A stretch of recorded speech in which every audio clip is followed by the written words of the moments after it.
we're going to move on to our property for the night. The person, Eric, why don't you come on up and join me? Eric is one of our members.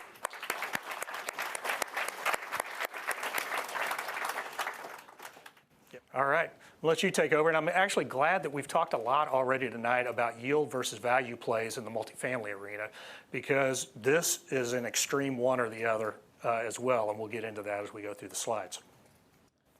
Okay, great. All right, thanks. Yeah, so my name's Eric Yen. I've been a member for 6 years now. I started in 2018. I started in single family. Once I joined, I started purchasing single family homes. Between 2018 and 2019, I purchased 7 of them.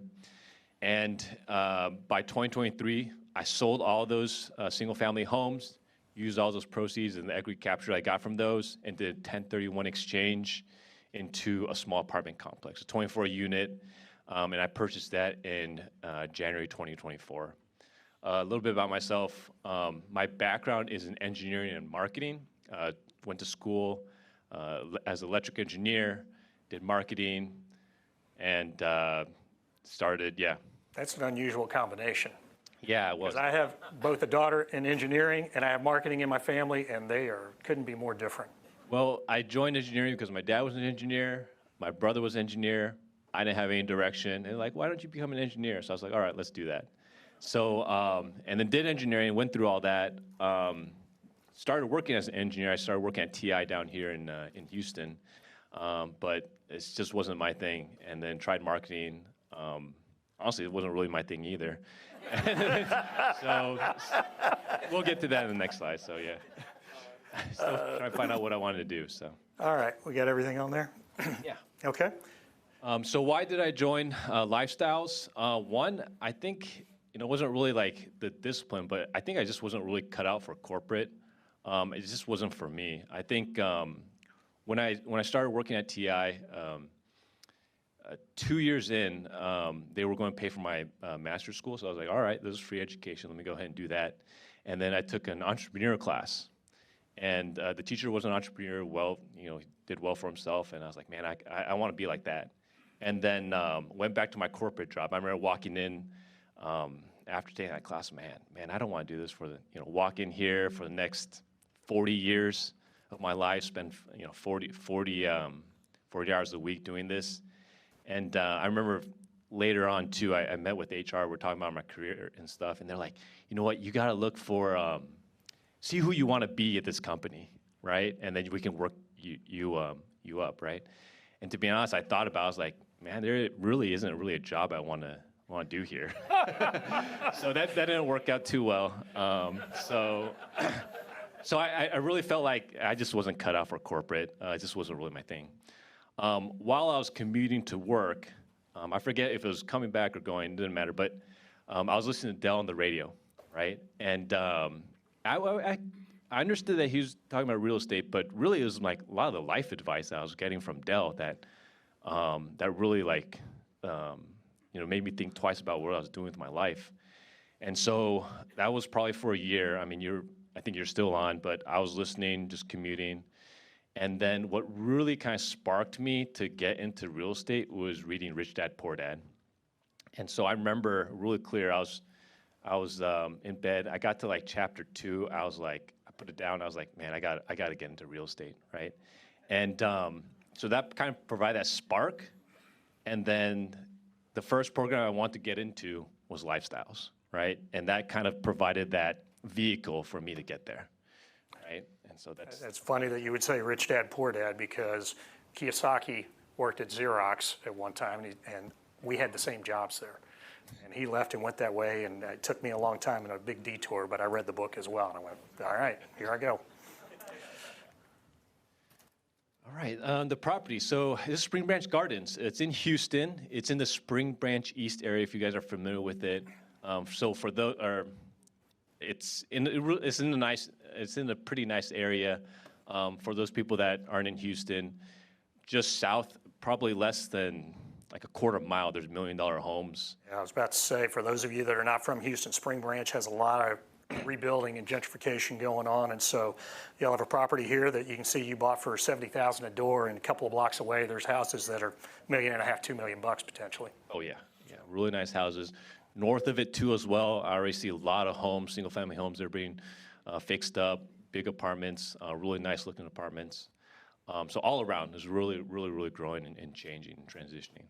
All right, so a little bit of the numbers, 24 units built in 1965, so this is an old property. You purchased it in January of this year for $1.6 million, $69,000 a door. And I can tell you from a mentor standpoint, when I'm looking at the initial pieces here, $69 a door in Spring Branch is a pretty good number. Not long ago, 2 years ago, 3 years ago, before these interest rates took off on it, wouldn't be unusual to see this at 90 and 100,000 a door probably in Spring Branch. So there's been a reset, and when Dell was saying there's a lot of deals coming to market, what's happening now is that sellers for a couple of years now have refused to say it's not worth 100 a door anymore. Now loans are expiring, things are starting to transact, and some reality is set in, and we're starting to pick these deals up for much better numbers than were possible. So the transaction volume is really picking up right now. Yeah. All right. Okay, so you took all your single-family houses that you sold and you rolled it into this deal, $760,000 out of pocket. Well, some of it was financed through that, through the single-family homes, but I had some other savings too as well that I had to put in. Okay, but you've got no investors in this. Family. You've got some family. This is an IRO, but yeah. Okay, so important distinction there. When you do an IRO, a lot of times we consider the lifestyle investor to be the only investor in it, but he does have friends and family that are coming in on this deal, and that's okay too. All right?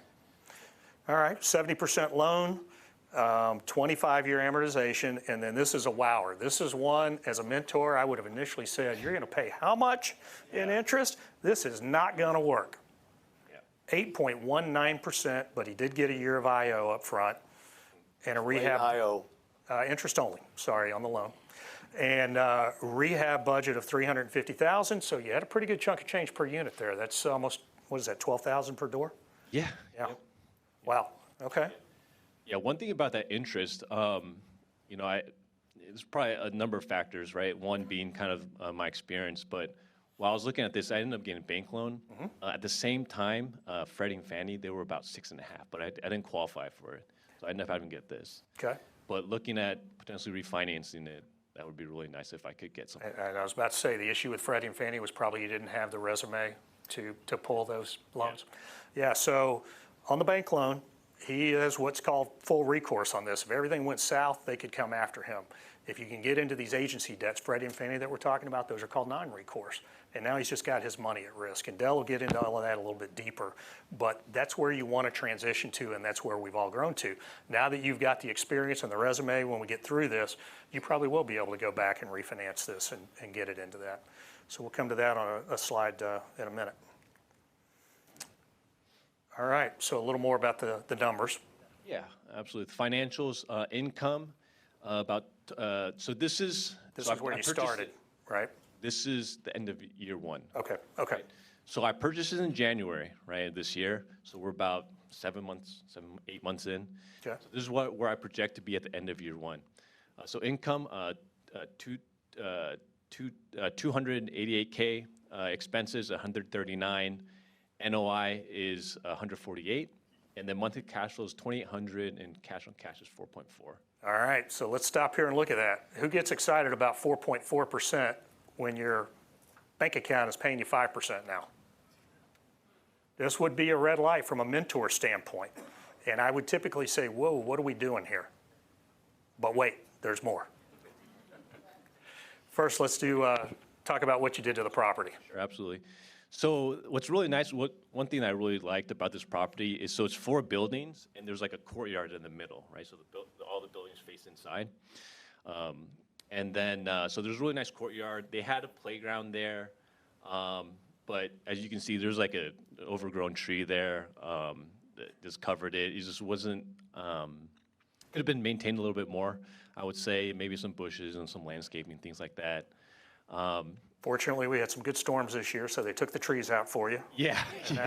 Now it looks like what's on the right. Yeah, looks like on the right. We added a pergola, some sitting areas for the residents. Also just kind of cleaned it up a little bit too. I mean, to be completely honest with you, it wasn't really in bad shape. You just couldn't see it. Yeah, exactly. So yeah, we removed that tree and just kind of cleaned it up a little bit. So all right. Most of the work was inside. Exteriors looked good. Inside work, so on the before picture, this is a laundry room. And so it had 3 washers, 4 dryers, and they were literally like between here and here. That's how much room that there really was in this room. So we ended up we knocked down a wall in this laundry room. There's another side of it that had an office, but we really didn't need that office. There's only 24 units. There was no need to have someone there, property manager there. So we knocked that down, put new washer and dryers in there, and also added a little game room there too as well. So you can see that, a little foosball table, ping pong table for the residents. That's a new amenity for the residents in a 24 unit. That's Yes. special. That's not normal. Yeah. That's great. All right, let's talk about the interiors. Yeah, so these are interiors. Most of them are pretty good, weren't in too bad shape, but we did do quite a bit of work on them just to kind of clean it up, painting the walls, the countertops, granite countertops, and we stainless steel refrigerators, vinyl floors. Okay. And then here's So another shot. let's take 1 second while we got those pictures there, because I just want to point this out. If you look at all the houses we just showed you, and now you look at these pictures, you might identify that they're all the same exact colors, flooring, counters. Do you follow what I'm saying? Remember what I told you why we won 16 years in a row? You don't have to go figure all this stuff out. You're just going to copy it. We're going to take you out on road trips. You're going to go see what they're doing. You're going to mark it down. Where'd you buy that at? What was it? Write it all down. When you do yours, you're just going to copy it. Does that make sense? Why? Because it is the best product at the best price at a quality that leases instantly. Does that make sense? So I just want you to capture that they all look the same. There's a reason they all look the same. You know what we don't need in this group? Is artsy-fartsy people. I'm thinking I'm going to make it really special. You know what I mean? No. Sheetrock, carpet, paint, follow the way it should look, and you'll get the most money for the least cost. So to add to that, we do have some people that are in our group that identify themselves as designers, and then we have people who are not allowed to pick colors. That would be me. So we copy.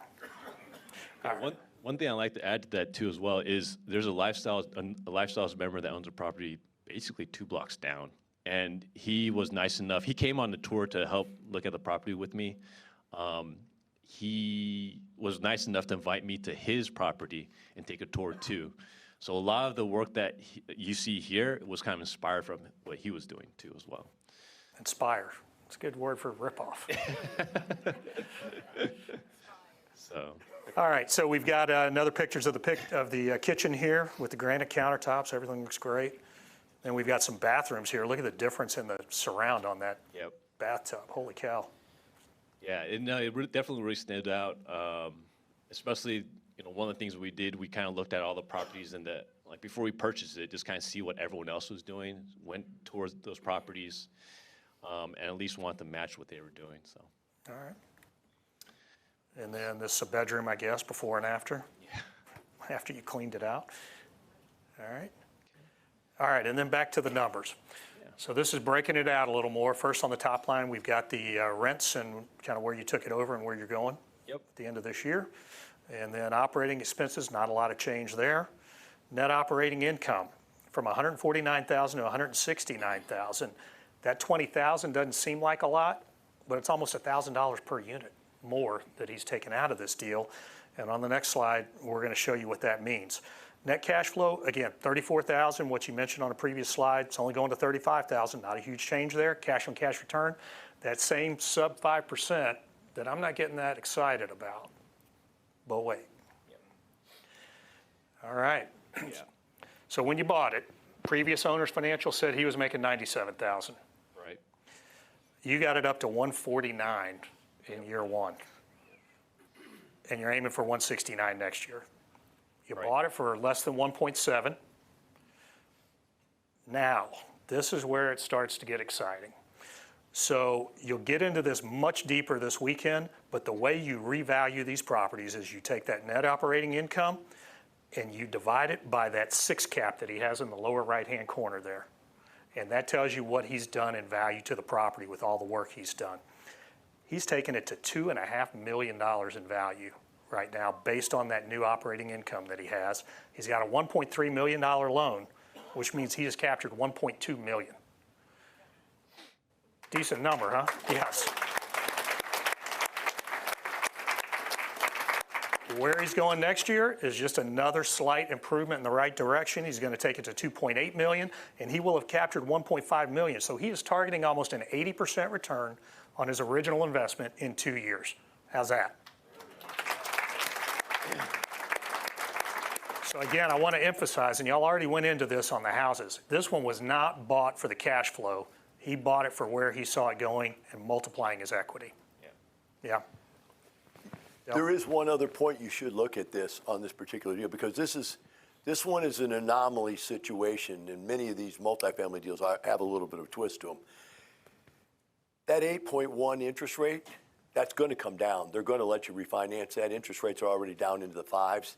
So just as soon as you've got far enough down the line that they feel comfortable with you, you're going to pop that down into the 5s. That cash flow is going to go right back up. Do you understand that? The cash flow is down at 8.1 interest rate. So that was going to be my next question is, what's your plan with this? Are you trying to extract all the equity you can out with a refi, or are you trying to maximize the cash flow going forward? Well, to be honest with you, I think by this time next year, so about a year and a half in, I've already hit my performance. I did everything I wanted to do with this property, right? I got to where I want to. Mm-hmm. My goal is to kind of move up, right? Look at another property. Yeah. So that's probably what I'm thinking about next. How I do it, I'm not quite sure yet, but. So that's what I thought you would say, because you already started with the houses, you did a few of those, you rolled them up to this, and now you're going to sell this, and you're going to go from 24 units to 50 or whatever from here, right? Okay. One thing I did want to add too about the cash flow that I didn't mention is I do have a property manager for this on a 24 unit, which is not normal, right? So I do pay for her, and that's included in that, right? And that's almost about $17,000 a year. $17,000 a year. So if I did decide to manage it myself, that would come to me, right? So that cash flow number. That would change that number considerably. Yeah. Yeah. Be a 50% increase, so now you'd be up to 6.5%, 7%. Right. Yeah, okay. Well, that's interesting, and those are the decisions that we're fortunate to be able to make. By doing that, he's buying back some of his time, right, so that he's not out there every day. That's what we get into when we get to, let's say, 75, 80, 100 units. Now we have a full-time property manager, we have a full-time maintenance man, and we kind of step back. We check in on them regularly. We make sure that we are working on the business, but we're not working in the business. So that's where you're headed. Excellent. Good job. All right, so what'd you do to increase that NOI? Yeah, number one, raise rents. I mean, where they were at, they were pretty low compared to what the market was. I think they were around 700 or ish, and we really felt like the rents should have been closer to about 900. Yeah, 700 is cheap in Spring Branch. It is, sure. Yeah. And so making those units look like that, I thought we could get 900, no problem. So what are you getting? So we get even bumped up, 945 plus $80 amenity package, so 1025. All right, Scott, go back to the picture of the before and after and show them. And then you just ask yourself this question. Go back one more. Okay, look at that picture right there compared to that picture right there. Oh, one more. I think the next one has a better picture of the kitchen, living room. No, it doesn't. No, you're back. I'm sorry. Go forward. That's first interior. Okay, what's the next picture forward? Look, there you go. Look at that kitchen right there. Look at that kitchen right there, and look at that dingy looking, older looking type thing. I ask you this question. Would you pay more to live in that than this? Yes? Yes? So you see, we're not just making this stuff up. That's a reality. This is a better product. And you're in a neighborhood where people are already paying more, so it's obviously they're going to be willing to pay more for this product compared to what you had in there before. All right? I just wanted to make that. So I'm curious, did you have to turn over all the residents that were in there to get that increase, or did some of them pay up? And I was a little bit concerned the first time, because when I took it over in end of January, I had 3 leases come up. 3 out of 24 is quite a bit. And definitely didn't want them to all leave. We already had some vacancy. So we passed, but we did our work beforehand. We're like, hey, even for how this condition looks, we still should be able to raise rents. So I passed on about 10 to 12% increases, and all three renewed in the current living conditions. So we were able to increase our rents 10 to 12% without even doing anything. I can't tell you how many times two things have happened. One, I was doing a rehab like this, and somebody whose lease was coming up across the courtyard or whatever saw what we were doing, and they would say, I'm not paying your increase on this, but I'll pay for that. Yeah. I was surprised how many people were living below their means and could afford it and wanted it. And then you've got the other people that are probably living below their means. You say, okay, you don't want to move out? Then I'll just increase your rent for what you're living in, and you'll still pay it because I know you can't go next door or anywhere around here. And a lot of times they're tied to schools if they've got kids, so they don't want to move. Yeah. It works. The first few turns that we've had, so the first few rehabs that we did, they're all transfers. Yeah. Everyone's just transferring to new units. And then we end up, we're like, hey, we gotta get some new people, right? Get our occupancy up, so. Yeah, sometimes it's a natural progression for the existing residents. All right, where'd we leave off? Right here? Oh, yeah, okay, so raise rents, number one, get occupancy up, right? So when we took it over, after the first month, we got down to 19 out of 24 were occupied. So we had 5 units that were vacant. So really wanted to get those leased up. And currently we sit at about 95. We were actually at 100 for a couple months, for 2 months. So had 2 people move out. So we're at 95 now. Hope to stay at 100 or 95 plus for the rest of this year. Modern finishes, you saw those finishes. We added some amenities. We added the gazebo that you saw. We also added that game room, expanded the laundry room. We fixed the gates. This was really important. The gates weren't working. So just to provide privacy for our residents, we fixed those gates. And then It's a nice sense of security that they have Yes. when they can actually lock that thing. Yep. And deferred maintenance, just fixing things that just weren't working, making sure those were taken care of and the residents were happy. And then we just want to make sure that we addressed all the maintenance issues as quickly as possible. If something comes up, hey, my door's squeaky or whatever, right, we'll just make sure we take care of it as quickly as possible. We also started charging for reserved parking and giving out permits. The parking is a little bit limited, which is kind of weird. We have some people living in one bedrooms that have like 4 cars. Yeah. It's kind of, but anyways, so we started giving out permits and charging for reserved parking. We changed our trash vendor, and that was a 36% reduction in our trash bill. We also did water conservation. So we went out, the first 2 weeks, we went out and removed all the toilets and changed them to low flow, and that reduced our water bill by 30%. Yeah, and then we Protest taxes. Yeah, Protest this has been a big thing in Harris County for sure the last 2 years, and so that's just part of the game. Yeah. And one thing I would like to mention too as well, like especially the water conservation, doing that, I learned that through coming to some of the lifestyle classes. There's something called the multifamily road trip, where you learn from other folks that are operating apartments like like you, and they give this tip. Hey, we just went in, just ripped out all the toilets, changed them all, and then we were able to see this reduction. So took that note. It's like, okay, this is something I need to do when I purchase them. It's a nice return on a $200 investment. Yeah. All right, how's it change your life? Yeah, so hopefully I'll be retiring from corporate 25 years earlier than the normal plan.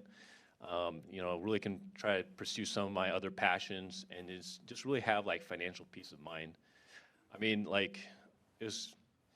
so I started in single family, and really you feel that kind of like weight come off your shoulders after you buy that first property, rehab it, and start seeing that, get it rented out and start seeing that money. It's hard to describe, but you just feel like a really sigh of relief, like, hey, there's really a way to, instead of working corporate, there's really a way to, there's another financial path here. Yep. So what's next? Short-term goals. So would like to get to the size of multifamily where I can get full-time management. I did mention I do have property management, but 24 units is not ideal for having property management. Would like to get the size of a multifamily unit that I can support property management. I like to do that as an IRO, step away from my W-2 job, and also become a lead investor too as well. I like to do that. And then long-term goals, give my wife an option to retire, and maybe if things go well, I'd love to teach. I think that would be a really cool thing to do. Well, good. Yeah. You can replace me. So yeah, who's on my team? Curtis. He was my mentor. He helped me through this deal, like almost every step of the way, finding the deal. Even I just talked to him yesterday too, actually, just kind of see how I'm running things, any advice on if what I should be thinking about in preparing and selling it. And then also Randa. Randa, by the way, wave your hand. I was looking for you earlier when I was doing the slide. I saw Madeline in the front row in red, but I didn't see you back there. Good. And then one of the residents I used was R.A. Copeland, Richard Copeland. He's a mortgage broker. He helped me find a lender for this deal. So, yeah. All right. That's all we've got. So questions. Kind of took them as we went, but we'll take more. Well, go ahead. So how many houses did you have before you sold them all?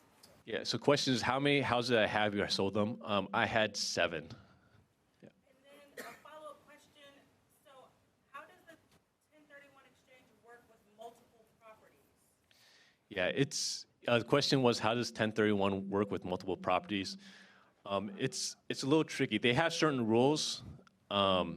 So the 1031, if you're not familiar, it's like you can take the equity that from the sale of the house, and then you can you can escrow it, and you use it tax-free to purchase your next house, or deferred taxes in your next purchase. And so it's a little tricky because there's certain rules that you need to identify a property within, I think it's 45 days. You need to close on in 180. So I had to kind of time when I sold the properties.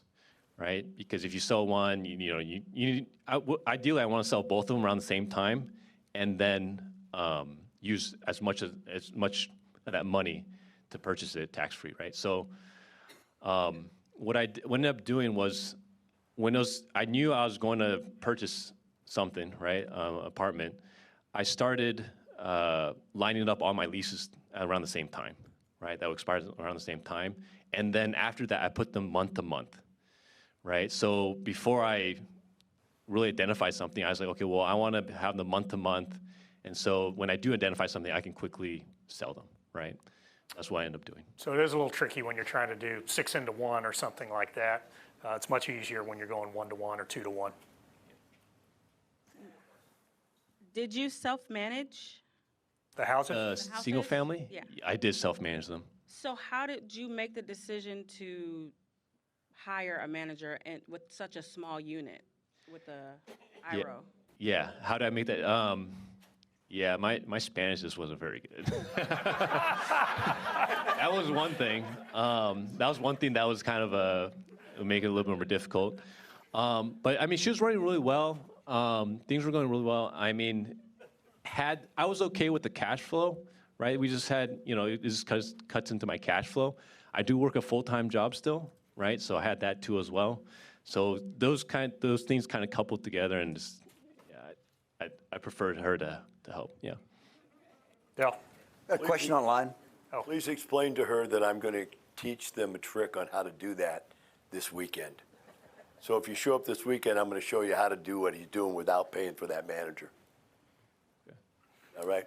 That's not a back of the book mistake. It's just something that you didn't come to my seminar to learn. All right, I guess I'll be here this weekend. Online? So how did you get the remodeling done with the tenants there? They weren't there. So the units that you saw that were remodeled, they were vacant, right? So when we first started, there was a couple of people that actually moved out. So we had 5 that were vacant.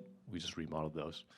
And then as they get filled up, people move or they transfer into it, then we remodel the Yeah, keep in mind, he said it earlier, is he would remodel one, somebody who already lived there would see what was going on and they'd say, I want that. So it became a natural progression to kind of roll through the property.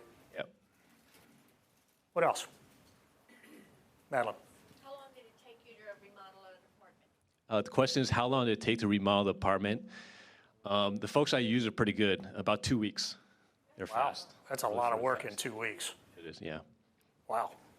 I got one right here. Do you have a key principle? And could y'all explain what a key principle is? So he's asking if he has a key principal, and what a key principal is sometimes when we start to do these larger deals, one person cannot carry the loan on their own financials, and you have to have a second person sign that loan with you. We call that second person a key principal. So did you have one on this? I didn't, but I had something a little scarier. My dad had put in money, so he was he was He's a co-signer? yeah, or he wasn't a co-signer actually, Oh, no? but he had helped a little bit. You know what? If his dad would have co-signed, he probably would have got a better interest rate too. Might have. Possible, yeah. My question is on the refurb. On the single family, you go and you buy the property for $100,000 and then you get a loan to do the refurb, right? And obviously you do the refurb and then you pay back the money on the hard money loan. On that property, if you're doing the remodels, not all the property at one time, where does the money sit for the funding for that? So it can happen two ways, and we will have deals that do this, and it really depends on the lender and just the overall situation. In some cases, it's just like a house.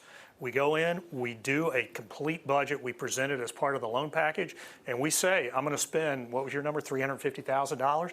I'm gonna spend, and they add that in. And they will say, well, you're still putting 20 or 25% down, so you're gonna put down 25% of that 350 in this case, but they're gonna loan you the other 275 or whatever's left out of that, doing it in my head. In other cases, you might have a loan that doesn't allow that. And so not only are you gonna have to put your 20 or 25% down, but you're gonna have to come out of pocket with the refurb money. I did one deal. This weekend, by the way, and this weekend I will teach you what the difference is and the steps taken to get through that process, all that. I've got a very large investor though that we've done 3 deals together where it's just he and I. And in all of those deals, we started the operating account with $25,000 and we just said, we're not gonna take any cash flow out of this thing until we've gotten where we wanna go. And we basically did the refurb out of cash flow before we took a distribution. So it just depends on the deal and your goals. I got a question online. Did you use an agent to find this property? Did I use a what? Agent, I did not actually. how'd you find this? So one of the things that there's a method that Lifestyle teaches. I reached out to just the brokers on LoopNet and whatever, right? Not necessarily for the property that they have listed there, but just asked them if they had any similar properties. So you were talking to outside brokers? Yes. And this was not listed? This was an off-market deal? This was an off-the-market deal, yeah. Okay. So yeah, that's one of the things that we'll tell you. It's a little bit of salesmanship, but you got to go out and you got to introduce yourself to some of the brokers out there that list these things so that they believe in you, and you've got to generate your box that you're looking for. And so when maybe this person that owned this said, I'm thinking about selling it, what do you think it's worth? And they ask that at a couple of different agents, they do it, and if they say, hey, I've got a guy that's perfect for this deal because they see that you match up, some of these deals transact off market. Yeah, and one thing I like to add too, this is one of the big things that the mentor had really helped us, is they kind of give an idea of like, hey, is this a good deal or not, right? I mean, the biggest question that I had going in is like, hey, am I paying a good price for this, right? And having a mentor like Curtis here is a great bouncing ball to like, hey, what do you think? So yeah. That's what we do. I think I saw another question right here in the middle. No? Yeah? Oh, okay. Anything else? All right. Then with that, Eric, one more round of applause.